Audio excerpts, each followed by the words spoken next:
2019లో మేము movie start చేసాం.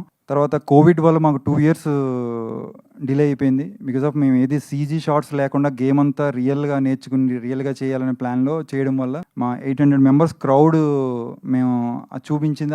ఆ షూట్ పెండింగ్ ఉండటం వల్ల ఆ షూట్ పర్మిషన్ రావడానికి మేము 2 ఇయర్స్ వెయిట్ చేయవలసొచ్చింది. అక్కడ అన్ని రోజులు వెయిట్ చేసినా దానికి ఆయన ఎక్కడ డిసప్పాయింట్ అవ్వలేదు. తర్వాత నేను రియల్‌గా కబడ్డీ మీకు ఇందులో చూస్తే డూప్ గానీ, రోప్ షాట్స్ గానీ ఏమి ఉండవు. రియల్‌గా నేను 1 ఇయర్ ప్రో కబడ్డీ ప్లేయర్స్‌తో క్యాంప్ చేసి, వాళ్ళతో రియల్‌గా గేమ్ నేర్చేసుకుని, ఎందుకంటే ప్రతి స్కిల్లు మేము ఇందులో చేసిందే. రియల్‌గా అక్కడ నేను ఎల్బీ నగర్ సరూర్ నగర్ స్టేడియంలో ఆ ప్రో కబడ్డీ ఆ టీమ్ వాళ్ళతో క్యాంప్ చేసి, అక్కడే స్టే చేసి, అన్నిటికి సపోర్ట్. తర్వాత మేము ఇందులో కాశ్మీర్ పహల్గామ్‌లో షూట్ చేసాం. అక్కడ బాడీ ట్రాన్స్‌ఫర్మేషన్ కోసం 6 ప్యాక్ చేయాల్సి వచ్చింది. 6 ప్యాక్ అనుకున్న తర్వాత అప్పుడు కోవిడ్ ముందే మేము ఒక 6 మంత్స్ ముందు ప్లాన్ చేసుకుని టికెట్స్, హోటల్స్ అన్ని బుక్ చేసుకున్న తర్వాత దాన్ని మళ్ళీ ఆ టైంకి అచీవ్ చేయాలి ప్యాక్. ఇక్కడ దాంట్లో సపోర్ట్ కానీ అన్ని విధాలుగా మాకు ఆయన ఎక్కడ నో చెప్పింది లేదు.